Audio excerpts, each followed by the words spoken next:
Bonjour à tous, bienvenue à notre webinaire sur la loi 25. Je m'appelle Soleil Monnier. Je suis avocate chez Fasken et je me spécialise en protection des renseignements personnels, cybersécurité et vie privée. Aujourd'hui, je suis accompagnée de Patrick Bélanger. Patrick est vice-président innovation et conformité chez Nmedia et il est également cofondateur de Follow My Bid. Patrick est un expert en transformation numérique et en gestion de l'innovation. Avec plus de 25 ans d'expérience en informatique et en gestion, il accompagne les entreprises dans leur transition vers l'industrie 4.0 et partage son expertise lors de conférences et formations.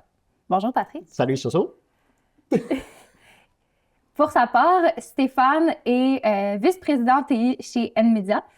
Il est directeur principal technologie et sécurité de l'information. Pour être plus précise, Stéphane est un expert en technologie et cybersécurité, dirigeant de la sécurité des systèmes d'information chez Nmedia, avec plus de 20 ans d'expérience, dont 18 ans chez Nmedia. Il se consacre à l'innovation et à la sensibilisation à la cybersécurité à travers des conférences et des webinaires. Bonjour Stéphane. Bonjour Soso. J'adore. On détend l'atmosphère tout de suite. Ben oui. Alors, bienvenue à ce webinaire. Je suis très heureuse de jouer le rôle d'animatrice avec vous aujourd'hui. Je vous propose qu'on commence pour mettre la table par faire un petit tour d'horizon sur ce qu'est la loi 25, ce que ça implique et pourquoi c'est important d'en parler. Oui. Alors, je vais monopoliser un petit peu l'attention pendant 5 minutes. Je vous promets, ce ne sera pas très long. La loi 25, qu'est-ce que c'est? Alors, vous voyez apparaître normalement sur votre écran une diapositive qui résume un petit peu en quelques bulles ce qu'est la loi 25. Premièrement, la loi 25, ce n'est pas une nouveauté à travers la planète. C'est vraiment une loi qui est inspirée du Règlement général sur la protection des données en Europe. On dit que c'est une loi qui ressemble beaucoup. En fait, il y a plusieurs dispositions dans la loi qui sont carrément identiques ou quasi identiques, beaucoup d'obligations qui sont similaires. Par contre, la loi 25, à certains égards, a un peu détrôné le RGPD parce qu'on dit maintenant que la loi 25 est quasiment plus stricte que le RGPD. C'est bon, ça? Ça dépend pour qui. Ah oui. C'est une réforme majeure, ça c'est certain, en matière de protection des renseignements personnels. Ça touche toutes les entreprises et tous les organismes publics. On va le voir dans 30 secondes. Il y en a beaucoup qui disent « Ah, moi, ça ne me concerne pas la loi 25 parce que je suis B2B ». Comme vous pourriez vous dire, parce qu'il y a médias, c'est beaucoup business to business. Bien, c'est pas vrai. Dès qu'on a un employé, la loi 25, ça s'applique à nous. La loi 25, c'est une loi modificatrice. C'est pas une nouvelle loi. Ça, c'est une technicalité juridique, mais je pense que c'est important de le comprendre. Il y a une loi sur la protection des renseignements personnels au Québec depuis 1993. Et c'est pas nouveau. Non, ça date pas d'hier. Ce qui a changé, par contre, c'est les sanctions. Donc, depuis septembre 2023, maintenant, on a une loi avec beaucoup plus de mordants. Les sanctions peuvent aller jusqu'à 25 millions de dollars ou 4 % du chiffre d'affaires mondial. Ça aussi, on va le revoir un petit peu plus tard. Donc, prochaine diapositive. Entrée en vigueur sur 3 ans. En 2022, on a eu le signalement des incidents de confidentialité qui est entré en vigueur et l'obligation de désigner un privacy officer, donc un responsable de la protection des renseignements personnels. Ça me dit quelque chose. Chez vous. Puis je dis obligation, mais en fait, si on ne le fait pas, c'est simplement que c'est le président ou la personne qui a la plus haute autorité au sein de l'entreprise qui assume cette fonction. 2023, on a eu la plupart des obligations. Ça, on va en discuter aujourd'hui ensemble, voir un peu comment vous avez intégré ça chez Nmedia. Et en 2024, donc très récemment, le 22 septembre 2024, on a le fameux droit à la portabilité qui est entré en vigueur. Ouais. Ça aussi, on va voir ce que c'est parce qu'on a l'impression qu'il y a beaucoup de gens qui en font des tonnes, mais en réalité, c'est peut-être pas tant de choses à implanter que ça, surtout quand on est une entreprise B2B. Alors, en somme, la loi 25, c'est plus de droits, plus de sanctions et plus d'obligations pour les entreprises et plus de pouvoir pour la Commission d'accès à l'information, qui est un petit peu le chien de garde, si vous voulez, en matière de protection des renseignements personnels au Québec. On va aller rapidement pour déconstruire 4 mythes parce qu'on entend un petit peu tourner pas mal de choses pas toujours vraies sur la loi 25. Non, pas vrai. Oui, il y a beaucoup de gens qui sont soudainement devenus des experts sur la loi 25, mais il faut se rappeler, tu sais, la loi 25, comme son nom l'indique, c'est une loi. Hein? Donc, il y a des dispositions qui doivent être interprétées. Et la première qu'on entend beaucoup, c'est moi, je suis de B2B, donc la loi 25, ça ne me concerne pas. Si on vient de le dire, n'importe quelle organisation qui a ne serait-ce qu'un site Internet avec des cookies, on recueille des adresses IP ou des renseignements personnels. Un employé, on va en recueillir aussi. Sans même s'en rendre compte. On Absolument. utilise des logiciels tierces et dès là, des gens partants peuvent avoir une capture qui doit être faite. Absolument. C'est ça, on ne le réalise pas, hein, mais plus on a de cookies, puis plus on va recueillir des renseignements personnels sur les internautes. Donc ça, il faut faire bien attention, c'est pas juste les clients. Deuxième mythe, les renseignements dépersonnalisés ne sont pas anonymisés. Donc, on a beaucoup ça aussi. Je ne sais pas si ça vous arrive avec vos clients, mais moi, sont anonymisés, j'ai pas de nom. Donc, c'est ça. J'ai pas besoin de m'en soucier. Mais ça, c'est pas vrai. Le seuil d'anonymisation au Québec est très, très, très élevé. Puis, ça fait en sorte que pour avoir des renseignements personnels anonymisés, c'est très difficile et la plupart du temps, c'est même pas possible. Mais c'est quoi anonymiser? Anonymiser, c'est un renseignement qui permet absolument plus, par aucune manière possible et imaginable, de réidentifier un individu.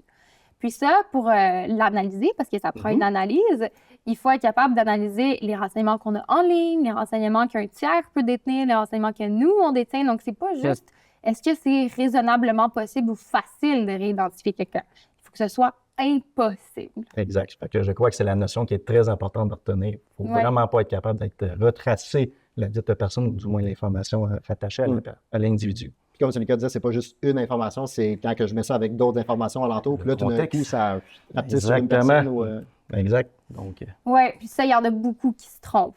Puis on comprend pourquoi c'est plus facile de dire « Ah, mais moi, tout est anonymisé, j'ai pas besoin de m'en soucier. » Ah, je peux te donner une anecdote là-dessus? Ben oui, bien sûr. T'as la bonne théorie, je veux pas arrêter tout le monde. J'ai rencontré quelqu'un récemment qui me disait qu'à cause de la loi 25, ils avaient réussi à faire leur analyse puis ils avaient trouvé quoi faire comme résultat, tu sais. Puis le constat de ça, c'était de mettre des filtres pour pas que tu puisses voir l'écran vu de côté. Puis ça, c'était la réponse à la loi 25 parce que ça permettait d'anonymiser la donnée parce que personne d'autre était capable de le voir que la personne qui était assise devant l'ordinateur.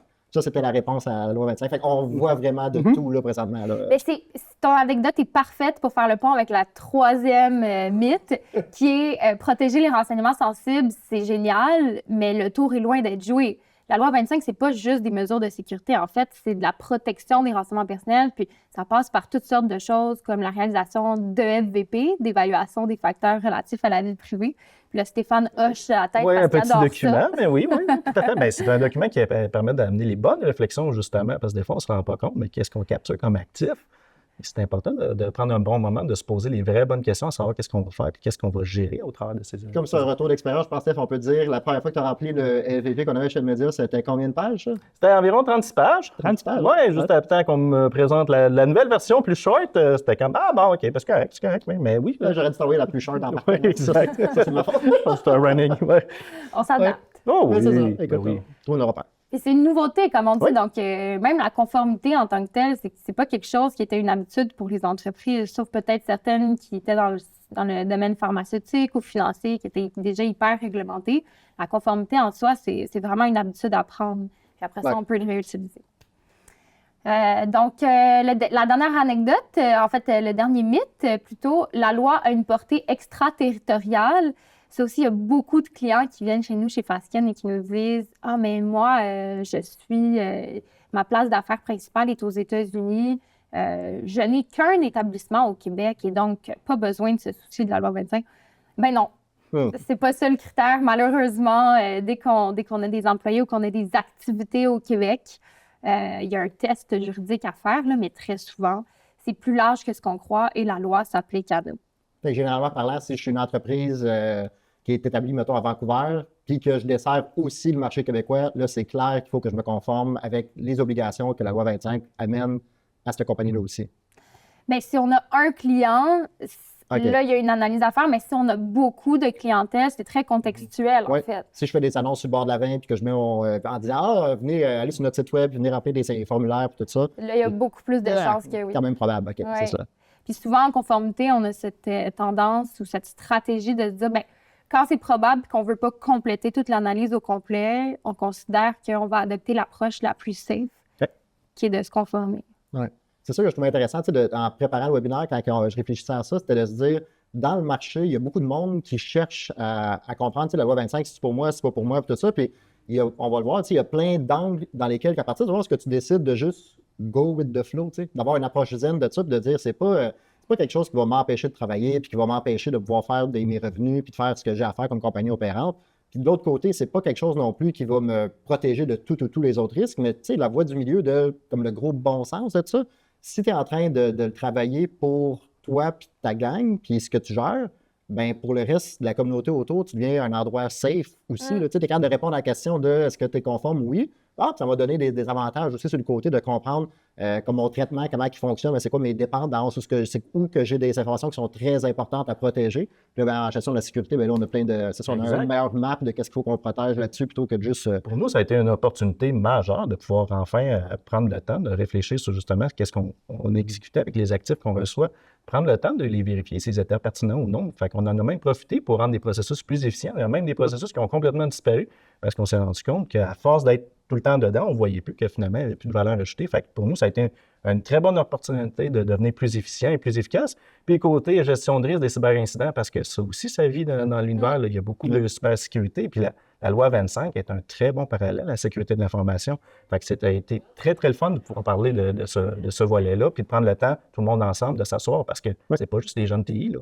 Dans le cas d'Inmedia, c'est l'organisation au complet. Là. Chaque personne a été mise au courant et a été responsabilisée et sensibilisée à la question. C'est ça qui est le fun, à partir du moment où tu es capable de dire on a marché le chemin de la conformité avec la loi 25 correctement. Je suis une société québécoise, comme mettons Inmedia, puis ça s'applique peut-être au monde qui écoute, mais nous, on opère à partir du Québec, mais notre marché n'est pas canadien, on a des affaires qui viennent des États-Unis aussi, puis à partir de ce moment-là, ça montre la rigueur avec laquelle on est capable d'opérer puis la maturité qu'on a pour pouvoir fonctionner. Parce que si on a fait tout ce mappage-là puis on a fait tout le traitement, ça veut dire qu'on est prêt aussi à avoir d'autres conversations plus tough puis c'est ça, on est préparé. Fait que pour tout le monde, j'encouragerais le monde, dans le fond, à mettre ça dans leur retour sur investissement. On veut dire qu'à partir du moment où ils sont capables de démontrer qu'ils ont eu leur système de conformité ou qu'ils sont à l'aise avec ce qu'ils ont fait avec la 25, ben ils sont en meilleure posture pour accompagner leurs clients, peu importe dans quel marché ou dans quel domaine ils sont. Ils ne sont pas un risque pour la compagnie qui va sous-contracter vers eux autres. Bon, puis là, on rentre vraiment dans le vif du sujet, mais c'est parfait. Ouais. En fait, on va clore l'intro, puis on va revenir même un petit peu en arrière. Moi, j'aimerais ça savoir, vous, de votre côté, c'est quand que vous avez déterminé dans votre réflexion, OK, on y va de l'avant avec la loi 25, on va se conformer, puis on va bien le faire.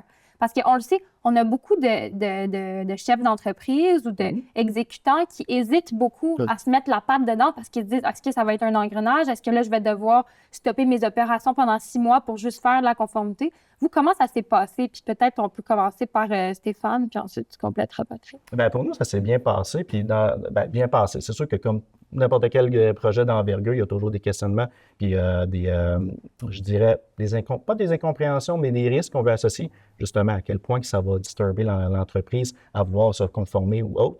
Mais nous, notre approche a été vraiment d'y aller en amélioration continue et d'aller au-devant de ce qui est de la loi, de voir les opportunités que je discutais. Et justement, comme je m'occupe de la cybersécurité au sein de l'organisation et pour nos partenaires, bien, pour nous, c'était un très bon hook de justement démontrer puis de partir de juste une simple initiative de la loi 25 puis indiquer que, regardez, là, voici les pratiques, voici les moyens de s'optimiser, voici des façons de travailler pour qu'on soit plus efficace, plus efficient tout le monde ensemble et surtout de gérer les risques en entour d'eux. Parce que la loi 25, en grande partie, c'est gérer le risque. S'il arrive quoi que ce soit par rapport à un actif ou autre, bien, en ayant un langage commun avec tout le monde, en ayant des attentes communes, on peut bénéficier de ce volet-là. Fait que oui, je ne cacherai pas qu'il y a eu des moments où on a trouvé ça un petit peu plus difficile, où il y a des remises en question ont été faites, mais le retour sur investissement, il est là, il est bien présent, parce que justement, aujourd'hui, on est en meilleure posture. Même que parfois, il y a de nos partenaires qui nous contactent, puis de la façon dont on nous contacte, on fait comme « Oh, attends un peu, là, la relation, nous, on a besoin de travailler d'une certaine façon pour justement, d'une part et d'autre, se protéger puis s'assurer que tout le monde est conforme dans cette initiative-là. » Fait que, somme toute, ça a été très, très bien accueilli. Ça démontre un sérieux, en fait. Oui, exact. Et toi, de ton côté, Patrick? Bien, mettons, comment que je peux amener le complémentaire à Steph, c'est... On voyait déjà que ça s'en venait, tu sais. Fait qu'on ne pouvait pas jouer la game de l'autruche. On était dans tous les événements où on entendait parler du projet de loi 64 à l'époque, puis comment que ça s'en venait, puis que ça allait arriver. Puis juste avant ça, on était passé par RGPD, GDPR. Puis quand on était passé à travers ça, bien, on a accompagné des clients qui, c'est ça, pour eux, c'était important, puis il fallait qu'ils le sachent. Fait on s'était mis, tu sais, sans être des juristes, on a toujours eu de l'intérêt à faire nos choses le plus conforme possible puis en respectant toutes les législations. Quand on est arrivé avec RGPD, ben on a même donné de la formation à l'interne. On a, tu sais, fait qu'on avait des repères. Je pense que comme dans n'importe quelle bonne histoire, tu sais, storytelling, start with the why, tu sais, pourquoi il fallait faire ça? Pour vrai, on venait de sortir d'une quand même pas pire brèche de sécurité au Québec qui avait shaké pas mal de monde, puis ça avait une connotation personnelle. Il y a du monde qu'on connaît qui ont eu des données qui ont fui sur Internet, puis il y a du monde qui ont acheté des affaires en leur nom, puis c'est ça. Fait que c'est triste, mais ça avait un appeal qui était vraiment personnel pour beaucoup de monde à ce moment-là. Fait que, tu sais, on sortait de RGPD. On avait le projet de loi sur les 4 qu'on savait que ça en venait. Puis là, de notre côté, on a aussi, en toute transparence, vécu une cyberattaque en juillet 2019. Puis, tu sais, on a toujours eu la posture de se dire, c'est sûr qu'il va y avoir une attaque à mener, puis la seule chose qu'on peut faire, c'est de se préparer pour ce jour-là. Fait qu'on était préparés pour ce moment-là. Oui, ça a été dur, mais tu sais, quelques jours plus tard, on était déjà remonté pour tous nos clients, ça allait bien, tu sais. Mais ça montait aussi que même si on était super rigoureux à tester nos infrastructures, à tester nos méthodes, nos processus, puis avoir notre plan de continuité des affaires à jour et testé, ça restait que c'était quand même un risque qu'il faut gérer. Fait que quand que le projet de loi est venu pour encadrer tout ça, bien, pour nous, ça a été une bénédiction là, de se dire, parfait, on va monter le playing field pour tout le monde, puis on va mettre une obligation qui va faire que côté marché, tout le monde devrait s'entendre qu'au minimum, ça, c'est ce qu'on s'entend. Quand on fait affaire au Québec, on est à ce niveau-là de qualité de ce qu'on fait au niveau de la gestion de la vie privée. Fait que le why s'est vendu comme un peu tout seul, puis quand on est arrivé pour commencer à le travailler, ben c'est là que on avait déjà des acquis sur lesquels bâtir. Fait que notre muscle d'entraîner j'aurais dû prendre les muscles à Steph. Mais c'est ça, on avait déjà commencé à s'entraîner avec notre plan de continuité des affaires, avec plein d'autres actifs. Fait que pour nous, ça s'est juste embarqué là-dedans. Puis d'aller avec le légal, de trouver des bons avocats pour nous accompagner là-dedans, parce que il y a quand même eu cette réflexion-là de se demander, c'est-tu à nous de prendre ça sur nos épaules tout seul, de faire notre conformité, puis de regarder, puis d'essayer de comprendre, puis de voir c'est où que ça commence, c'est où que ça arrête, ou est-ce qu'on demande à des experts de nous accompagner là-dedans? Fait qu'on a eu la réflexion, comme beaucoup de PME, là, j'imagine, là, ben, franchement, on a commencé un peu tout seul à essayer de trouver nos repères pour se rendre compte que, attends un petit peu, il y a beaucoup trop de questions qui nous restent. Fait qu'au final, on est peut-être mieux d'être accompagné par quelqu'un. Fait que là, le plan a commencé à ce moment-là avec de l'accompagnement avec ton collègue Nareg qui nous a accompagnés pour faire de la formation, puis nous a accompagnés là-dedans au début des premières étapes. Fait que, tu sais, ça a commencé avec ça de sell the why, essayer de comprendre le pourquoi, utiliser les réflexes qu'on avait déjà à l'interne pour pouvoir accrocher ça dessus, commencer avec de la formation que le monde trouve leur repère. Puis il y avait beaucoup de demandes clients aussi. Fait que pour nous, ça a été de se demander, écoute, les clients qui nous demandent tout le temps, est-ce que tu peux m'aider à mettre mon site web ou à mettre mon application mobile conforme avec la loi 25? Leur dire, ben, au début, on se disait, ben oui, j'imagine que ça doit être un peu ma job de le faire pour se rendre compte que, attends un petit peu, c'est un projet, ça, là. C'est une conversation. Puis si tu as déjà des avocats ou tu as des aviseurs légaux de ton côté, ça va nous faire plaisir de leur parler puis d'amener ça. Tu sais. Ouais. Tout ça. Là. Puis là, en fait, quand tu parles de vous accompagnez des gens sur les sites Internet, en fait, je réalise que les gens ne savent pas vraiment ce qu'est Nmedia. Donc, est-ce que tu voudrais peut-être présenter c'est quoi les activités que vous faites? Puis pourquoi, justement, vous êtes appelé à répondre à des questions sur hey, est-ce que tu as des services qui m'aident à me conformer à la loi 25? Ben oui, fait que Nmedia s'est fondé en 2000. On est au-dessus d'une centaine d'Nmédiens basés ici à Drummondville, à desservir un marché pan-canadien. On a 5 grandes lignes d'affaires. Fait que la commercialisation numérique, fait que commercialiser un produit ou un service sur Internet, ça comprend des sites web, mais aussi la stratégie et tout ce qui vient à côté. On a le développement sur mesure, fait que de faire des applications, que ce soit dans le cloud, sur Azure, que ce soit après ça, des applications qu'on peut déployer sur des serveurs ou dans les postes Windows, fait que de faire du développement sur mesure de toutes les sauces. Développement d'applications mobiles. Fait que de pouvoir faire comme on a fait avec nos amis chez le groupe Métro, fait que Métro, Jean Coutu, Super C, Brunet qui ont sorti en même temps les applications à la fois iOS et Android, de faire du mobile, de faire aussi tout ce qui est de la pratique de solutions d'affaires, fait que de pouvoir s'assurer qu'on est capable de faire, pas juste de développer from scratch, mais aussi de temps en temps d'être capable de prendre ce qui existe puis de juste les configurer, fait que Dynamics, la Power Platform, tout ce qui est alentour de ça, solution d'affaires. Puis pour comprendre, trouver nos repères là-dedans, bien, le volet analyse et conception. Fait que de pouvoir trouver, à partir du moment où quelqu'un a juste une idée en tête de hey, j'aimerais ça faire X, puis je ne sais pas comment faire, mais vous allez être bon là-dedans, comment je pourrais travailler, de pouvoir commencer du début, puis essayer de trouver avec eux autres pourquoi ils veulent le faire, c'est quoi les objectifs qu'ils tentent à atteindre, faire des design thinking, puis d'avancer avec eux. Fait que Nmedia, c'est un peu tous ces services-là dessus. Fait que c'est pour ça qu'à travers beaucoup de ces lignes de service-là, beaucoup de conversations bien différentes sur qu'est-ce que ça voulait dire dans ce marché-là, la réponse à la loi 25. Nous-mêmes, dès le départ, on avait les mythes. Là, on mentionnait des mythes dès le départ par rapport à la loi 25, mais nous, on était à la même place. Là. Nous autres aussi, on avait nos mythes internes qu'on croyait d'eux. C'est pas pour rien qu'on a été chercher des experts, on a été s'accompagner aussi là-dedans pour justement abattre les mythes que nous, on avait, les perceptions qu'on avait, puis vraiment comprendre c'est quoi qui est le corps pour ne pas avoir peur de cette initiative-là. Comme je dis, c'est une belle opportunité qui s'est présentée. Nous, on l'a saisi, mais c'est une opportunité qui se présente pour tout le monde. Là. C'est ça, parce que c'est facile, en fait, de se faire approcher par des clients qui te demandent un service qui a l'air d'être partie de ce que tu offres, puis finalement de réaliser que, wow, attends une minute, là, ça ressemble pas mal à du légal, ça. Au final, je ne sais pas, moi, si la bannière que je mets sur le site de mon client est conforme. Je ne sais pas si elle contient toute l'information requise par la loi. Fait que ça, c'est un gros danger, là, si je comprends bien. Surtout adapté à ton contexte d'affaires. Ce qui peut représenter pour un média ne sera pas le même pour les autres organisations et vice-versa. Fait que oui, effectivement, il y a une bonne réflexion qui est à plusieurs niveaux, que ce ne soit pas juste technique, etc., mais aussi le volet juridique qui est important dans ce volet-là. Puis même, pour parler bien franchement, parce qu'on est là pour parler des vraies affaires, mais quand est arrivé le premier mois, mettons, pour la mise en conformité, puis que là, ça commençait à se parler beaucoup, on a beaucoup de nos clients qui nous appelaient pour dire « Hey, comment ça, j'ai pas de cookie banner, tu sais, puis on va mettre mon cookie banner pour la loi 25. » Puis là, on disait « Ben, OK, peut-être, oui, mais as-tu fait ton analyse? Est-ce que tu as regardé un peu tes traitements? » Puis là, ils disaient « Non, non, c'est juste le cookie banner. » Fait qu'on s'est rendu compte qu'il y avait aussi beaucoup de mauvais messages qui s'envoyaient à gauche, à droite.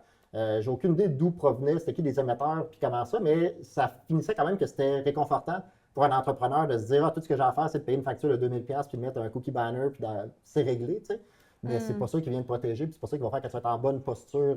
On a vu des plateformes émerger, des plateformes justement pour dire « Hey, insérez un cookie banner, puis vous allez être conforme pour la loi 25. » C'est pas juste ça, non, c'est plus large que ce volet-là. Puis c'est encore une croyance très, très répandue, je vous dirais. Ben oui, énormément. Mais beaucoup plus chez des plus petites entreprises, parce que justement, plus ton entreprise est petite, plus tu as d'autres priorités opérationnelles que la conformité. Puis à ce moment-là, tu te fais offrir un package loi 25 justement par une agence, puis tu te dis, ben ça y est, la case est cochée. Parce que c'est souvent comme ça, les entrepreneurs ont beaucoup de choses à faire, puis dans leur tête, ils se disent, ben je veux cocher la case puis me dire que c'est complet. Ben oui. Mais c'est pas comme ça que ça fonctionne. Non, la gestion de risque n'était pas faite, donc si jamais il arrive un incident ou autre, c'est eux qui sont mal pris dans cette situation-là. Oui, tu m'enlèves les mots de la bouche, c'est ça. C'est une gestion de risque. C'est vraiment ça. Mais justement, on va voir ensemble les différentes obligations qui existent dans la loi 25, outre les obligations qui sont relatives aux cookies et aux autres technologies de suivi. La première, qui est un peu celle de départ, c'est celle de nominer un responsable de la protection des renseignements personnels. On a l'honneur d'avoir M. Bélanger avec nous, responsable de la protection des renseignements personnels. D'ailleurs, j'aurais pu le préciser dans ton intro. Patrick Bélanger, c'est vrai, j'aurais le mettre dans mon titre, virgule, RPRP. Absolument, c'est une grande fierté. Comment vous avez sélectionné ta personne? Dans les faits, pour passer avec le RPRP, au début, tu sais, comme tu disais, le rôle revient à la personne ayant le plus d'autorité. Ça a été mon estimé collègue Louis-Philippe, qui est le président de la compagnie, puis c'est ça, d'une espèce de consortium en arrière pour les différentes sociétés qu'on a, puis les produits qu'on est en train de lancer. Fait que ça aurait tombé à lui, mais en même temps, quand tu regardes Louis-Philippe Barry, président, virgule, et toutes tâches connexes, il y a énormément de choses dans le et toutes tâches connexes. Puis dans les faits, historiquement, c'est tout le temps moi qui s'est occupé davantage du volet contractuel, légal, à travers la croissance des médias, à travers les 17 dernières années. Fait que pour pouvoir faire ça, ben là, c'était admis que, bon, ben Patrick va s'occuper de ça, mais je sais que ça va être choquant, probablement. Mais à la fin des fins, notre pain de notre beurre, c'est pas de mettre des feuilles de papier dans le livre des minutes. Fait que ça a dû prendre un an pour que je finisse à avoir les signatures qu'il fallait pour pouvoir mettre au livre des minutes que le rôle était délégué par le conseil d'administration et entériné par le président vers Patrick Bélanger pour pouvoir officialiser le tout, tu sais. Fait que ça a quand même été, c'est des petits détails comme ça qui sont importants mais qui sont simples à faire que comme entrepreneur puis dans ta PME, ben des fois, tu sais, tu vas négliger que ça ne sera pas le top of mind que tu vas avoir. Fait que déjà d'avoir quelqu'un qui t'accompagne dans le légal là-dessus, c'est comme ton body qui te dit « Hey, tu as skippé la journée d'entraînement, il faudrait que tu sois là pour faire ton workout of the day. » Ouais, c'est ça. Tu skip de leg day, comme ils disent. Oui, c'est ça, exact. Fait que tu sais, d'avoir quelqu'un qui te rappelle dans tes suivis à toutes les 2 semaines « Hey, tu l'as-tu signé le papier? Ah non, mais tu sais, ouais, mais oublie pas. » Fait que ça nous a aidé juste de générer ce focus-là. Fait que oui, ça a été délégué vers moi, justement parce que historiquement, j'avais toujours eu un peu la question du légal, de la conformité. Puis, Ce fut un processus naturel parce que justement, par les fonctions que tu as accomplies pour l'organisation, mais il était tout à fait naturel lorsque cet élément-là était apparu de relier vers EPAT parce que ça tombait un tout, ça venait complètement normal, mais même pour toi, ce fut un processus d'apprendre c'est quoi un RPRP. Parce que c'est bien beau avoir un titre, mais il y a des responsabilités, il y a des choses qui viennent avec ce volet-là. Fait que dans le processus, il y avait aussi ces repères-là à retrouver. Oui, puis même, je dirais, que même aujourd'hui, mais quand je regardais avec beaucoup d'humilité, comme mes prochains OKR que je vois pour le prochain trimestre, au niveau de la conformité, j'ai beaucoup de questionnements moi-même sur, au niveau de la loi, ça dit que, là, je te mets sur le spot, ça dit qu'un RPRP, devrait avoir l'autorité et devrait avoir les moyens aussi pour pouvoir s'assurer que tout est correct, que tout reste conforme, puis de faire ce qu'il faut. Fait que dans le fond, tu ne peux pas juste être nommé, puis pas t'en soucier, puis pas mettre les efforts qu'il faut dessus. Puis là, je suis vraiment à me questionner comme, hey, je fais-tu ce qu'il faut? Est-ce que ça va être suffisant? Qu'est-ce que je suis en train de mettre en place ou qu'est-ce qu'on a fait pour être sûr que c'est correct? S'il arrive un incident demain matin, est-ce qu'on va pouvoir regarder en arrière dans le rétro et dire comme, OK, ouais, Pat, il a fait ce qu'il fallait, check. Dessus. Fait que je pense que notre position pour le média est bonne, puis tout ça, mais je ne veux pas prendre pour acquis notre posture non plus. Il faut que ça continue de fonctionner. Fait que c'est un grand danger aussi. Il y a beaucoup d'entreprises, ça c'est une tendance qui s'est beaucoup vue en Europe avec le RGPD, qui se sont mises à mettre sur leur site Internet des certifications loi 25, certifiées conformes RGPD. Est-ce que tu fais ça? Ben non. Ah, zut! Puis la réponse au pourquoi, c'est très simple, c'est parce que la conformité, c'est un processus continu. C'est pas parce que tu as une politique de confidentialité puis que tu as coché, entre guillemets, toutes les cases que tu es conforme. Parce que si demain, tu as un employé qui est mal formé ou si demain, tu as quelqu'un qui ne respecte pas tes politiques, ben tu n'es pas conforme, là. Donc, tu peux pas. Un risque qui vient d'apparaître et tout. Fait que, c'est pour ça que c'est un travail en continu. Puis c'est un très bon mindset d'avoir cette espèce-là de dire, peu importe le timing, à savoir 3 mois, 6 mois, whatever, mais c'est quelque chose à savoir, de se poser les bonnes questions, à savoir, je suis toujours aussi conforme. Est-ce que ma gestion de risque est faite? Parce qu'ultimement, un risque, c'est un élément qui va être disturbant pour l'organisation. S'il y a quelque chose qui arrive, mais c'est aussi bien mieux de le contrôler déjà en amont, là, de savoir où sont nos blind spots et de travailler en conséquence d'eux. Ouais, merci, je vous aime bien gros, vous êtes des bons chums parce que mon angoisse, moi, je suis arrivé avec, puis je sais qu'il était à la bonne place d'habitude parce que j'aime ça, être en amélioration continue moi-même, puis pour elle me dire. Puis c'est là que je voyais aussi pour le rôle d'un RPRP dans le futur de pouvoir continuer à pousser. Fait que vous me rassurez, on est dans la bonne position. Oui, tu vas dans le bon chemin. Donc, bref, certification, c'est pas en lien avec la conformité. Moi-même, quand je vois ça sur des sites Internet, je me dis. T'as-tu certifié loi 25? Plus RGPD. Okay, RGPD. Mais ouais, ça ne serait tardé quant à moi. Ouais, parce qu'il y a beaucoup de services qui se créent autour de la loi 25. Mais en fait, c'est pas des services qui ont la sécurité de l'information, c'est pas des certifications ISO, NIST, c'est une loi, encore une fois. Ouais. Est-ce qu'on voit des gens qui disent certifié conforme au droit fiscal? Non. Certifié pas d'alcool au volant, je pourrais mettre ça sur mon char. Ouais. OK, bon. C'est un petit piège, mais c'est toujours intéressant parce que, tu sais, quand on se renseigne pas, on peut croire qu'effectivement, cette entreprise. Et ça fait partie des mythes, et d'où le pourquoi que c'est important de renseigner, d'informer et de sensibiliser les gens à ce genre de choses-là. Oui, tout à fait. Bon, donc là, vous avez nommé votre RPRP, qui a été la bonne personne tout de suite. Ensuite, il a fallu mettre en place toutes les autres obligations. Une qui titille beaucoup les PME et même les grosses entreprises, c'est les fameuses EFVP, les évaluations des facteurs relatifs à la vie privée. Ouais. Mon cher Stéphane, oui! Que penses-tu des EFVP? Ça fait peur à prime abord, je ne le cacherai pas, parce que c'est quand même un document qui, à prime abord, a beaucoup de questions et beaucoup d'interrogations. Mais comme c'était la première fois que j'étais mis devant le fait de ce document-là, il a fallu que je retrouve mes repères, mais je dois avouer que ça pose les bonnes questions. Ça permet justement de prendre un bon moment, d'avoir les bonnes réflexions sur les bonnes actions à faire, ou du moins comment bien traiter ce qui s'apprête d'être fait, que ce soit dans un système, dans un actif ou whatever. Donc, c'est quelque chose que je comprends que ça peut faire peur, mais c'est un bon outil de travail. Puis honnêtement, plus qu'on va en faire, plus ça va devenir assez simpliste, que ça ne sera plus un problème, ça va devenir quelque chose qui va faire partie de nous. On n'aurait quasiment plus besoin du document, mais c'est quelque chose c'est un outil de travail excessivement important qu'il faut utiliser, que je recommande fortement. Et toi, Patrick, coup de cœur pour les EFVP? Écoute, pour les EFVP, pour le monde qui écoute, qui ne savent peut-être pas trop qu'est-ce que ça veut dire. Puis, depuis tantôt, là, je parlais d'un document de 30 pages. Puis, dans les faits, c'est juste de te demander, avant de déployer un nouveau processus dans ta business ou avant de mettre un nouveau logiciel, je suis en train d'exposer quelqu'un à un risque avec ça. Essentiellement, moi, ma compréhension de ça, c'est juste ça. Puis pour ça, pour faire des ponts avec ce que le monde connaisse peut-être déjà, c'est de faire comme une espèce d'analyse de matrice d'impact. C'est-tu probable que ça arrive? Puis si ça arrive, c'est quoi l'impact que ça pourrait avoir? Puis ça, probablement que le monde sont déjà habitués de le faire. Tantôt, je parlais d'un plan de continuité des affaires, un Business Continuity Plan, BCP. Fait que, tu fais ça aussi dans ce genre de métaux-là. Fait que c'est quelque chose que le monde devrait déjà avoir comme réflexe s'il part de cet angle-là, de, en bon québécois, à quel point que je me mets dans la merde si je suis en train de faire ça, tu sais. Puis y a-t-il des chances que ça arrive ou pas? Fait que, comme tu dis, Steph, ça peut avoir l'air d'un gros document. Et quand tu commences à marcher, ben, il y a beaucoup de chemins qui peuvent juste te faire sortir rapidement du document aussi. Là. Fait que tu commences puis tu te rends compte que tu logs, tu sais, mettons, tu es en situation d'appel d'offres où tu regardes toi-même quel programme que je devrais déployer à l'interne pour gérer mes ressources humaines, mettons.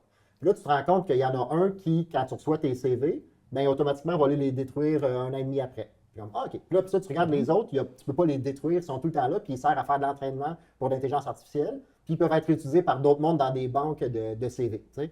Ben, si tu regardes ça, les deux, puis tu as comme ton évaluation des facteurs relatifs à la vie privée en tête, ça devient évident qu'il y en a un qui te positionne pas mal mieux. Tu sais. Puis généralement parlant, quand je regarde au niveau du cyber-risque et de la cybercriminalité, comme tu disais, il y a eu beaucoup de cas dans le passé où il y a eu des attaquants qui sont arrivés, ils ont utilisé des ransomware, puis après ça, ils sont mis à exfiltrer des données. Puis les données, c'est des données qui sortaient des fois des SIRH, des systèmes de ressources humaines. Puis dedans, ben là, tu as des noms de personnes avec des fois leur numéro d'assurance sociale, leur CV, leur punitif, les dossiers de même. C'est pas drôle, tu sais. Fait que juste de faire le FVP, tu viens de te protéger de tout ça aussi. Tu sais, de prendre la bonne posture au niveau de la loi, fait que tu exposes tout le reste du monde à beaucoup moins de risques. Fait que oui, c'est un effort à mettre. Non, on n'est pas encore 100% habitué chez le média à les faire pour tous les projets qui partent d'un matin. Je te mentirais de dire qu'ils sont tous faits rigoureusement, mais c'est un muscle qu'on est en train d'entraîner. On en a quelques-uns de faits, on en a quelques-uns qui sont en train de se réaliser présentement sur les projets qu'on a sur la table d'amélioration continue à l'interne. Fait que je suis all-in pour, tu sais. Puis moi, ce qui m'intéresserait, je ne sais pas si vous vouliez en parler, mais c'est le registre des traitements qui va à côté de ça aussi, tu sais, qui donne la perspective sur ce qu'on est en train de faire à l'interne avec nos données. Oui, en fait, les EFVP, ça a l'air d'un monstre, mais en réalité, je suis tout à fait d'accord avec Stéphane quand tu dis c'est vraiment un outil parce qu'au final, ça te fait faire le tour de toutes les obligations, puis ça te permet de maintenir à jour ton programme. Parce que tous les projets qui arrivent au sein de l'entreprise nécessitent en théorie de faire une EFVP dès lors qu'ils impliquent des renseignements personnels. Donc, si tu as un nouveau projet et que tu considérais que tu étais conforme avant ton projet, ton EFVP va te permettre d'assurer que tu vas aussi le demeurer après. Parce que si tu changes de système et que ton système ne te permet pas du tout d'être conforme, tu vas perdre ta conformité. Donc, c'est un processus essentiel puis qui est obligatoire dans cet objectif de maintien de la conformité des entreprises. Exact. Et pour des gens comme moi qui s'occupent de la sécurité de l'information au sein d'une organisation, savoir que cette mécanique-là existe déjà et qui n'est plus juste à ma charge. Je veux dire, oui, j'ai rempli des FVP, mais on a déjà des collègues qui ont déjà commencé à remplir des FVP, des systèmes qui veulent soumettre, mais savoir qu'on parle le même langage puis qu'eux aussi ont une posture de gestion de risque pris en amont par rapport à la gestion des actifs permet de justement de prendre un moment de recul puis de dire, OK, le système qu'on est en train d'implémenter ou le système ou les idées, est-ce que c'est un système qui va me créer plus de jobs par le futur? Parce que finalement, pour réussir à accomplir mes obligations, je vais devoir mettre beaucoup d'efforts et d'éléments dessus. Et ou, en amont, je peux déjà traiter différemment puis dire, bien, écarter des projets ou changer même la façon dont je vais travailler pour justement être en plus forte posture. Fait qu'encore une fois, il y a un gain d'efficience et d'efficacité au sein d'une organisation de faire ce processus-là, même si, après ma barre, les 36 pages, c'est costaud, mais en réalité, ça se répond relativement simplement. Là, nous, c'est 36 pages, on a une version qui est plus écoutée, exactement, puis au fur et à mesure qu'on va trouver nos repères, ça va devenir une nature commune. Oui, puis ça, je pense que c'est la bonne astuce aussi. Plus on travaille avec des clients chez Fashion, plus on réalise qu'on a des modèles très longs qui peuvent être nécessaires dans le cadre de projets d'importance ou qui revêtissent une sensibilité particulière. Par contre, il te faut des modèles plus courts aussi là, pour des projets qui nécessitent moins de risques. Donc, d'avoir, comme tu dis, ces deux modèles-là, ces deux gabarits pour faire tes évaluations, puis même pour les autres aspects dont on va parler aujourd'hui, les DPA, les consentements, etc., je pense que c'est une bonne astuce aussi, toujours dans cette optique de gestion des risques. De facilitation. C'est des outils qui s'offrent. Donc, effectivement, il y a plusieurs modèles qui vont s'appliquer selon le contexte, selon la gestion de risque qu'on va appliquer. Parce qu'un petit système qui capture pratiquement rien, ça ne sera pas long à remplir, tandis que si on implémente un ERP, C'est normal. C'est normal que ce soit un petit peu plus long. C'est un gros changement. Exactement, c'est normal. OK. Ouais. Autre chose à dire sur les EVP? Non, sinon que on avait peut-être, c'est ça, s'il y a du monde qui sont un peu comme nous autres dans les compagnies de services, est-ce que je fais le MVP pour les autres ou pour nous autres? Dans notre retour d'implantation, nous, ça a été un eye-opener à un moment donné de se rendre compte qu'on n'a pas besoin de le faire pour tous nos clients, pour eux-mêmes, là. Fait que ça, pour nous, ben, tu nous as accompagnés, là, je te vois un peu Ouais, sourire, exact. là. Il y a des moments où on essayait peut-être d'être... Ah, ok, oui. Il y a peut-être des moments où on essayait d'être plus catholique que le pape, là, puis qu'on essayait de le faire pour les clients, puis de leur bord, puis tout ça. Puis après ça, ben, tu sais, c'est juste de le garder à la bonne place aussi. Exact, parce là-dedans. qu'on est un prestataire de services à bien des égards, fait que, ou dans notre relation avec nos partenaires et clients, Ouais. ou ça devient notre rôle ou pas de gérer ce genre de choses-là, parce qu'on a des cas de figure où on gère des actifs pour nos clients, mais il y a des cas de figure aussi, c'est le client qui gère, mais on interagit avec ces actifs-là, d'où il y a d'autres mécaniques, donc le DPA qui vient protéger ce genre de relations-là. C'est ça. Donc là, on s'en va exactement dans la bonne direction. Vous, il y a en fait, il y a un aspect très intéressant à vos activités, c'est que vous avez votre conformité, c'est-à-dire vos Oui. systèmes, par exemple, vos logiciels RH, tout ce qui se passe à l'intérieur de NMedia ou D2T, plus dans le volet administratif. Mais il y a le volet de vos clients. Exact. Puis ça, vos clients, c'est des business, mais eux peuvent vous fournir des renseignements personnels sur des individus. On parlait des cookies tout à l'heure, mais dépendamment des activités de l'entreprise, j'imagine que vous pouvez être appelé à travailler dans des projets où il y a toutes sortes de renseignements personnels. Et même des fois non sollicités. Des fois, on reçoit des renseignements, des documents directement en courriel avec des données beaucoup trop personnelles et beaucoup trop d'informations qui n'ont pas été demandées. Fait que ça aussi, ça a été une posture pour nous à prendre lorsqu'on se fait soumettre une information qui n'est pas nécessaire dans notre cadre de travail. Elle est où notre responsabilité par rapport à cette information-là, sachant aussi que notre partenaire, lui aussi, a une responsabilité à prendre à ce niveau-là. Donc, qu'est-ce que vous faites dans ce genre de situation-là? Lorsqu'on va... Ben, nous, ça a été un muscle à travailler, effectivement, pour reprendre l'expression en pâte, ça a été de retrouver nos repères puis de sensibiliser les gens et des responsabilités les gens, nous, dans l'interne de l'organisation. On a une plateforme de formation, justement, qui a été mise en place pour ce genre de choses-là, pour justement indiquer les étapes à suivre lorsqu'on reçoit ce genre d'informations-là. Quelle devrait être notre posture? Ne pas prendre le courriel et de l'envoyer à l'interne pour dire qu'est-ce que je fais. Non, non. Il y a une façon de travailler pour nous, pour minimiser notre risque, mais aussi on fait un extra-mile en communiquant avec notre partenaire ou notre client pour dire voici notre posture, nous refusons la donnée, mais voici aussi la posture que toi tu devrais prendre parce que pour nous, ce genre d'information-là, on ne devrait pas l'avoir. Fait qu'il y a déjà des mécaniques qui sont en cours d'implémentation et des choses qu'on aime bien au sein de l'organisation pour justement être capable de prévenir ce genre d'intrusion-là. Et d'intrusion, le fait qu'on soit contaminé par une donnée externe qui ne nous appartient pas. Et que vous ne voulez pas, en fait. On ne veut pas, mais encore une fois, dans un souci d'efficacité, je comprends que parfois, que pour nos partenaires, c'est plus simple de nous envoyer la totalité de ce qu'on pense d'un projet au lieu de segmenter ce qui devrait être juste nécessaire pour nous. Mais là, aujourd'hui, on a les outils, on a les moments de réflexion pour se poser ce genre de questions-là.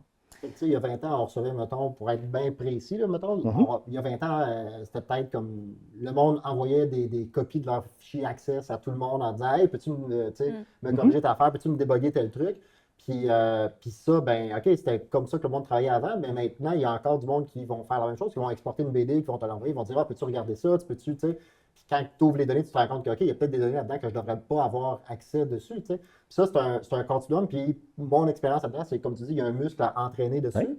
Mais il y a aussi une posture de bienveillance à avoir. Tu sais. La personne qui te l'a envoyé, tout ce qu'elle voulait, c'est que ses affaires marchent. Absolument. Elle voulait Exactement. réussir à atteindre un objectif. Fait qu'il faut partir de cette bienveillance-là, puis de le ramener à partir de là. Fait que dans la gestion du changement, comme on dit depuis tantôt, on a implanté une adresse rprp@tenmedia.ca. Ça ne pourrait pas être plus simple que ça. Fait qu'à l'interne comme à l'externe, s'il y a quelque chose qui ne fonctionne pas, je reçois une adresse qui passe à travers ça. Tu sais. Puis à l'interne, je pense que c'est là que je reçois le plus d'emails. Je reçois beaucoup plus d'emails d'Edmédiens qui se posent des questions puis qui veulent savoir c'est quoi la bonne posture, puis ils me l'envoient dessus. Puis de là, ben, je peux le prendre puis répondre, puis faire le suivi dessus. Puis c'est ça. Fait que c'est d'accompagner le monde avec la bienveillance en disant OK, on n'aurait pas dû le faire comme ça, voici pourquoi. Puis, gars, on va corriger le tir, on va notifier les gens qu'il faut alentour, puis on va accompagner, puis on va prendre le temps de répondre aux questions à l'interne comme à l'externe de tout le monde, puis on va repartir. Puis ça, je pense que c'est de l'amélioration continue pour reprendre ton expression, puis ça va juste aller de plus petit en plus petit, là, le nombre de fois qu'on sort. Ce qui est intéressant dans ce que tu as mentionné, c'est le fait que, tantôt on parlait du rôle du RPRP, le chien de garde de l'organisation et tout, Pat ne pourra pas voir tout ce qui se passe dans l'organisation. Fait que même quand on a implémenté ces mécanismes-là avec une liste de distribution, une adresse courriel, etc., et que les gens se sont mis à l'utiliser, bien, on était agréablement surpris de justement de savoir que les formations, les rencontres, la sensibilisation qu'on avait faites à l'interne avaient une portée. Donc, on a des développeurs qui sont déjà manifestés via cette adresse-là pour dire « Hey, je viens de recevoir un backup d'une base de données contenant des données médicales, whatever, en clear text dans mon système, je fais quoi? » Fait que déjà là, de le retransmettre à Pat, ça aide à tout le monde d'être justement jouer ce rôle-là de chien de garde pour être sûr qu'on gère nos risques à l'interne, mais aussi qu'on permet à nos partenaires, à nos clients de gérer aussi leurs risques. Puis ça, c'est tellement important. On se fait souvent demander chez Fasken, est-ce que j'ai une obligation de faire de la formation et de la sensibilisation noir sur blanc dans la loi? La réponse à ça, c'est si tu es un organisme public, oui. Si tu es une entreprise, pas clair, mais en pratique, c'est tellement essentiel.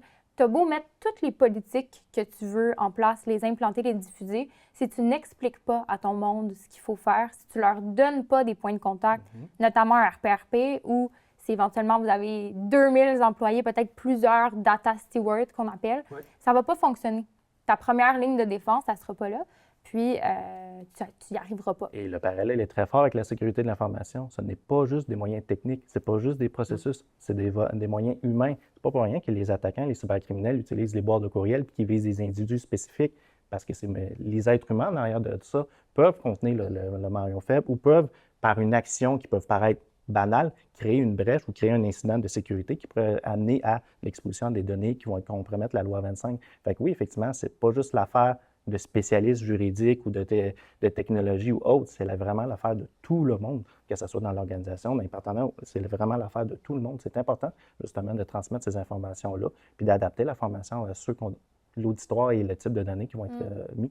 Je pense que vous aviez déjà un terrain assez fertile de par l'incident, c'est-à-dire que les gens étaient quand même assez sensibilisés, donc après ça, c'était une question de timing, mais le message est quand même relativement bien passé. Mais pour une entreprise qui commencerait maintenant ou un organisme qui commencerait maintenant, c'est sûr que la sensibilisation, c'est tout au cours, puis c'est vraiment un programme en soi à mettre en place. Non, mais on ne le prend pas pour acquis. Quand il y a des nouveaux médias qui rentrent, ils sont obligés de passer par le parcours de lire les politiques, le guide, la plateforme de formation, puis après ça, annuellement, recommencer les formations. Puis, fait que, tu sais, c'est ça. Ça va un processus continu. Exact. Puis même si cet overhead-là de gestion de justement à l'arrivée d'un média peut paraître un gros overhead pour certaines organisations, c'est plus simple de gérer à ce moment-ci l'aspect de la sécurité que d'attendre qu'il arrive un événement puis que là, on essaie de rattraper. Il va être trop tard rendu là parce que juste gérer un événement en soi, c'est compliqué puis ça implique beaucoup, beaucoup d'efforts.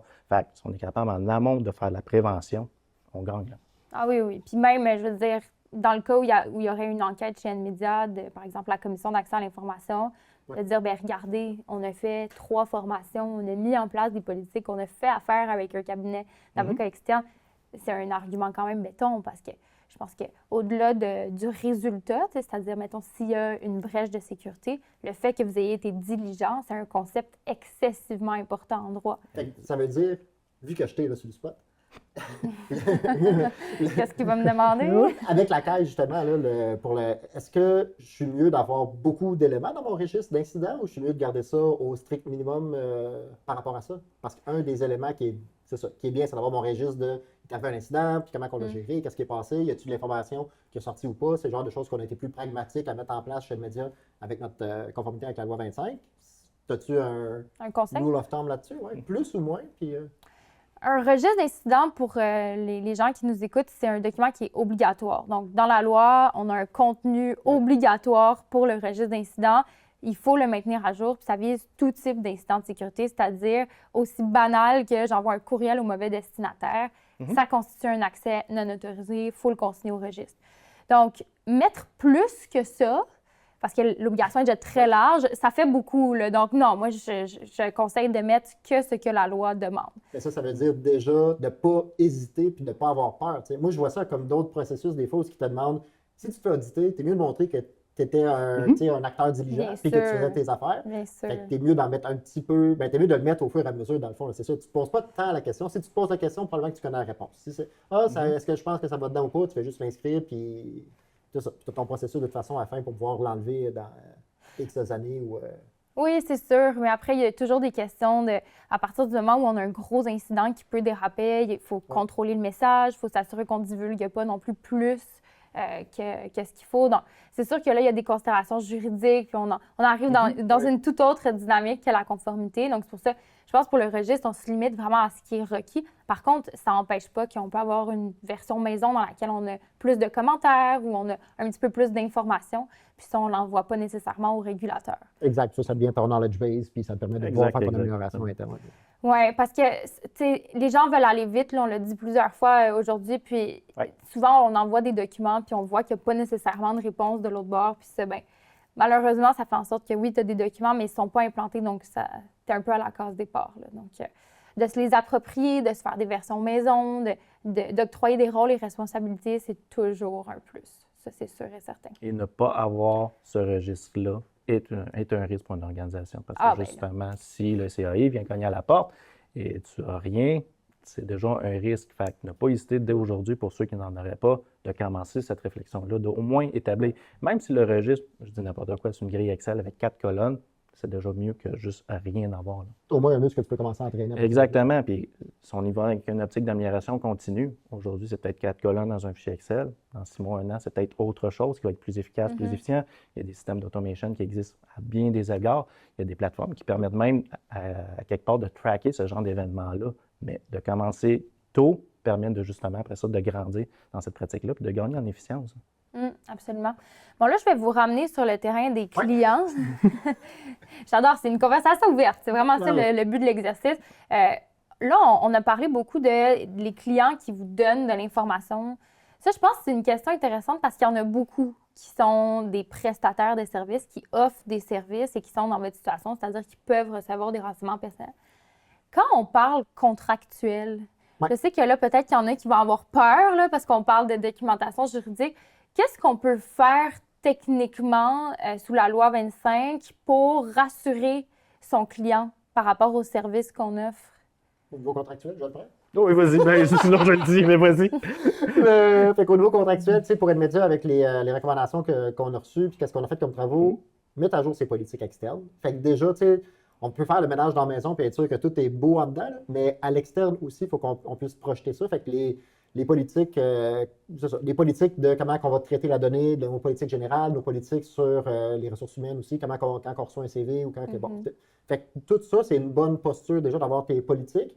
Après ça, si tu fais une révision de tes termes et conditions ou de tes contrats templates, là, de tes gabarits de contrats que tu as déjà, pour nous, accompagné avec Julie Vallière chez vous et toute l'équipe chez Fasken, ça a été de réviser tous les types de contrats qu'on avait historiquement chez Media. Fait qu'avec la croissance, tu peux imaginer que, tu en as peut-être vu, mais c'était peut-être pas glorieux, mais après 20 ans de croissance comme ça effrénée, tu te ramasses à un moment où qu'est-ce qui était adéquat quand tu étais 15 est peut-être moins adéquat quand tu es une centaine. T'sais. Fait qu'on a tout révisé, puis en faisant ça, les termes et conditions d'aujourd'hui doivent avoir des mentions par rapport à la gestion de la vie privée aussi. Puis nos Master Service Agreements, les ententes cadres aussi. À ça est venu se coller, on en a-tu parlé tantôt, là, comme DPA, là, je pense que ça a glissé l'acronyme. Oui, exact. Fait que l'entente sur la protection de la donnée, puis comment on va la protéger. Fait que pour nous, maintenant, chez Nmedia, quand un contrat se commence, ou souvent, c'est quand une relation commence. Fait qu'on a un nouveau partenaire, un nouveau client qui arrive, on a un prospect qu'on est en train d'accompagner en démarrage, on va avoir souvent un NDA. Fait que tout le monde signe une entente de confidentialité en commençant. C'est comme d'usage. Fait que, bon, tu sers un verre d'eau quand le monde arrive, puis on signe un NDA en repartant. Fait que le NDA, c'est ce qu'on est habitué de faire. Puis là, moi, j'amène la petite phrase à l'interne de dire « The DPA is the new NDA ». J'adore! Utilise-la, c'est l'évolution des mécaniques, des outils qu'on avait déjà. Fait que oui. Fait que c'est dans les mêmes genres de moments, même genre de choses. On veut juste gérer, être sûr qu'on part ça correctement. Fait que nous, on a toujours été de l'école on veut un NDA le plus simple possible, une page ou deux, pas plus que ça, bilatéral, puis qui avantage tout le monde. Puis pour le DPA, on a essayé de le travailler de la même façon, qu'il soit court, qu'il soit facile à comprendre, puis avantage tout le monde trouve ses repères là-dedans. C'est pas un cas où on tire la couverte juste d'un bord. C'est ça. Parce que c'est sûr qu'on peut faire des documents qui sont plus à l'avantage du service provider, donc du prestataire de service, mais c'est qu'au final, on finit par avoir 18 allers-retours, puis tout le monde perd du temps. Donc ça aussi, c'est des stratégies qui sont pas idéales de part et d'autre. Ouais. Qui dit perdre du temps, dit perdre de l'argent. Donc, exact. Fait que l'outil de DPA, ce que je trouve très bien dedans, c'est qu'il justement, il permet de gérer les attentes des deux côtés, des deux parties. Voici ma posture par rapport à la gestion de la donnée, etc.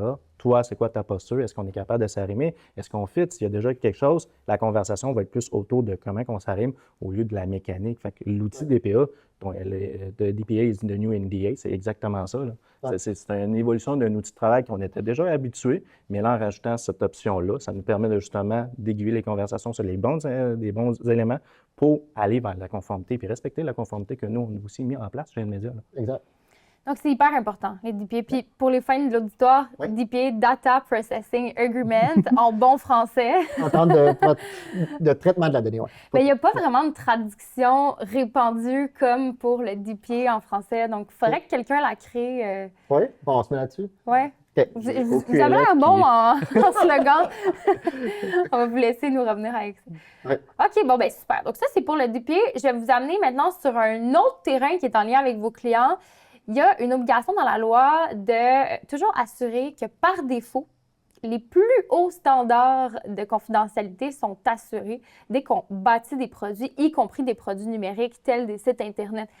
Pour vous, qu'est-ce que ça veut dire ça en pratique? Puis comment vous l'intégrez dans vos services, le cas échéant? Tu peux y aller. OK, parfait. Bien, pour nous, ce que ça veut dire, c'est justement, encore une fois, on prend un moment d'arrêt, on regarde, on a un service, on a un produit, on a quelque chose à faire. Quels sont les repères? Qu'est-ce que nous avons besoin de sécuriser, de protéger et de s'assurer que ça soit fait dans les règles de l'art? Donc, au lieu d'aller vite, puis d'essayer de remplir un besoin, on rajoute cet élément-là en tête pour se dire, bien, la donnée, qu'est-ce qu'on va essayer de traiter présentement? Est-ce qu'il y a des concerns? Est-ce qu'il y a des risques qui pourraient être exposés par rapport à cette donnée-là? Si oui, c'est quoi les moyens que je veux mettre en place? C'est quoi les choses que je veux mettre en place pour déjà, en partant, pouvoir prendre cet élément-là en considération afin d'éviter un futur risque? Fait que c'est sûr que pour nous, comme en processus de sécurité, le moins de données, le moins d'actifs, le moins de choses qu'on gère, le moins de permissions qu'on gère, le mieux qu'on se porte parce que justement, on réduit notre risque. Mais avoir une bonne posture dès le départ par rapport à ce volet-là permet de justement, encore une fois, de gagner en efficience puis de s'assurer que dès le départ, on ne part pas avec 14 strikes dans les roues, mais qu'on part directement sur les bonnes conversations. Je pense que ce que je rajouterais là-dessus, c'est juste, son nom m'échappe là, mais vous allez peut-être pouvoir m'aider pour y rendre hommage, mais en as-tu vraiment besoin? Fait que, Terry McSween. Ah, c'est ça, M. McSween. Fait que, comme McSween dit, en as-tu vraiment besoin? Fait que la donnée, en as-tu vraiment besoin? T'sais, moi, je suis d'une école où, quand j'étais à la petite école d'informatique, on nous apprenait que la donnée était coûteuse à stocker en mémoire, en disque dur, à backuper. Puis après ça, j'ai vu passer le pendule complètement de l'autre bord en disant, ça coûte plus rien de la mémoire vive, ça coûte plus rien du disque dur, des backups, c'est, le cloud, tu peux en mettre autant que tu veux, garde tout ce que tu peux. Puis là, je pense qu'on revient comme dans le gros bon sens. Si tu stockes de la donnée et tu n'en as pas besoin, tu deviens juste c'est pas un actif que tu as créé si tu ne le valorises pas. Ce que tu as créé, c'est une liability en français, ça serait quoi? Un risque. Ça devient un. Ouais, une responsabilité, liability. Oh, oui. C'est mieux ça. Ouais. Fait que ça devient une responsabilité. Tu deviens responsable de ce que tu as créé à ce moment-là. Puis c'était simple, si tu n'en es pas pour l'utiliser, aussi bien de ne pas la demander, de ne pas l'enregistrer. Puis ça, le monde, on est encore, je trouve, dans le paradigme où ce que le monde essaie d'en demander trop. Puis souvent, en même temps, ça nuit au parcours utilisateur, ça nuit à ton UX. Fait que ça nuit à ta conformité puis ça t'expose à des risques. Exact. Puis avec l'arrivée des plateformes cloud, il y en a un paquet de plateformes cloud, c'est tellement rendu simple et peu coûteux de juste tout envoyer qu'on ne se pose plus les bonnes questions. Mais le cloud, les données sont quand même à quelque part. Ils ne traînent pas dans les nuages. Là. Il y a vraiment un centre de données à quelque part qui peut être au fin fond des États-Unis avec des processus de confidentialité qui peuvent être X, Y, Z qu'on ne connaît pas. Donc, justement, d'avoir cette posture-là de réflexion, de dire ce que je dois traiter, ce que je dois mettre en place, ce que je dois créer ou ce que je dois accomplir comme défi. Est-ce que je suis en train de créer un risque? Oui, ou je suis en train de le faire dans la bonne et due forme? Oui, puis ça s'appelle... En fait, c'est le critère de nécessité. C'est un critère juridique, puis c'est la base de la loi. C'est-à-dire que c'est encore plus important que le consentement. On dit souvent que la loi est bâtie autour du critère de consentement. Mais si on recueille un renseignement qui n'est pas nécessaire, on peut avoir tous les consentements qu'on veut, c'est illicite. C'est une collecte illicite. Donc, c'est vraiment le principe de base de la loi. Mais ça, on parlait de formation tout à l'heure. On a beau le crier sur tous les toits, écrire dans toutes nos politiques qu'on ne recueille qu'est-ce qui est nécessaire.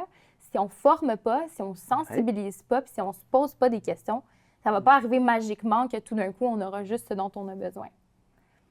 Puis ça, bien, ça a des impacts sur beaucoup de choses, notamment conservation, destruction, etc. Parce que si on n'a pas des renseignements, ben, on n'a pas besoin de se questionner sur quand est-ce qu'on les détruit. Encore là, c'est une bonne opportunité. On stocke peut-être trop de choses, on conserve trop de choses, on met trop de mécanique en alentour sur des données qui finalement n'ont aucune valeur ajoutée pour ni un ni l'autre. Fait que c'est des ressources qu'on waste, des investissements qu'on met en place pour rien. Fait qu'encore là, il y a des opportunités pour tous et chacun de gagner en efficience, là. Je vais vous amener sur un dernier sujet avant Oui, qu'on prenne les questions du public. Un dernier sujet, mais non le moindre, l'exercice des droits. Donc, on parle beaucoup du droit à la portabilité, droit à la désindexation, droit d'accès renforcé ou droit de rectification renforcé. Vous, comment vous gérez ça à l'interne? Puis peut-être, l'autre peut compléter avec un exemple, peut-être de situation où vous avez reçu une demande. Je la prends? Oui, vas-y. Fait que, tu sais, je suis presque d'avis à te renvoyer un boomerang là-dessus. Fait que, tu sais, si je mets la conversation, ce que j'avais en tête, on a eu un cas à gérer à mener ensemble il y a peut-être 6 mois, où il y a quelqu'un qui nous a écrit pour dire Salut, ouais, regardez, j'aimerais ça que vous puissiez m'enlever de tous vos systèmes. Puis là, il commençait à citer comme, bon, le droit à l'oubli, le droit à l'image, ce genre d'affaires-là dessus. Puis pour nous, bon, ben, approche bienveillante, puis il n'y a pas de problème. Là. Fait que comme, OK, oui, excellent. Tu sais, t'as déjà dans le système, il y a déjà des choses pour pouvoir permettre de supprimer, supprimer des informations, les changer, son compte, tout ça. Puis il voulait s'assurer qu'en arrière aussi, on le faisait. Ben, pas de problème, on va le faire en arrière. Mais après ça, quand on parle du droit à l'oubli, le droit à l'image, le droit à tout ça, à un moment donné, il y a des limites là-dedans, là, dans mes obligations. Là. Fait que, oui, on est capable de le faire manuellement, mais on est capable aussi de dire écoute, on comprend ce que tu veux, prendre la conversation avec bienveillante, mais de dire il y a des choses que je peux juste pas faire. Là, puis ça, puis la loi aussi ne m'oblige pas à juste tout le temps tout faire par rapport à ça. Là. Ah oui, il y a tellement de fausses conceptions. Puis justement, as-tu un exemple, Steph? Bien, justement, les fausses conceptions, il y a des mythes que nous, en tant qu'organisation, on vit, mais il y a aussi des mythes d'attente en tant que nos clients, nos usagers, eux peuvent avoir aussi. Là. Fait qu'effectivement, ce que Patrick mentionne, c'est un travail d'équipe. Nous, chez Nmedia, on a mis des processus en place pour simplifier ces conversations-là. Fait qu'on fait en ordre ces conversations-là, ces demandes-là, mais reste qu'effectivement, tout dépendant le contexte, le pourquoi la demande, puis la portée, il y a des droits, oui, mais il y a des choses aussi qui ne peuvent pas être faites. Là. Fait que oui, c'est tout à fait normal, puis c'est une conversation là, bilatérale. Là. Il y a un échange à faire par rapport à ce volet-là. Fait que oui, totalement. Il y a beaucoup, en fait, il y a tellement de gens qui pensent que depuis la loi 25, il y a un droit à l'oubli, c'est-à-dire qu'on peut demander à n'importe quelle compagnie de détruire tout ce que tu détiens sur moi. Et comment on fait pour tout détruire? Est-ce qu'on a le droit, tu sais, si j'ai une obligation de conservation? Donc, Exact. c'est pas comme ça que ça fonctionne. En fait, c'est ultra juridique, les droits. Il y a plusieurs exceptions qui sont listées dans la loi. Il y a une procédure, il faut répondre en 30 jours. C'est une personne particulière qui doit répondre au sein de l'entreprise. Donc, avant de se précipiter pour répondre, je pense qu'il y a plusieurs questions à se poser. Effectivement, le client n'est pas roi sur cette question-là. C'est ça, exact. Fait que de prendre, c'est ça, une grande respiration, puis un moment d'arrêt, puis c'est ça. Exact. Prendre le temps d'avoir cette réflexion-là, justement, et non pas attendre que la demande arrive, parce que c'est là que des erreurs peuvent être faites, là, de part et d'autre. Absolument. Puis une fois que c'est divulgué, c'est divulgué. Bon, donc, merci pour vos retours sur expérience par rapport à l'implantation de la loi 25 au sein de Nmedia. Pour vous avoir accompagné, moi, je trouve que vous êtes un client exemplaire, puis un citoyen exemplaire sur ce niveau-là.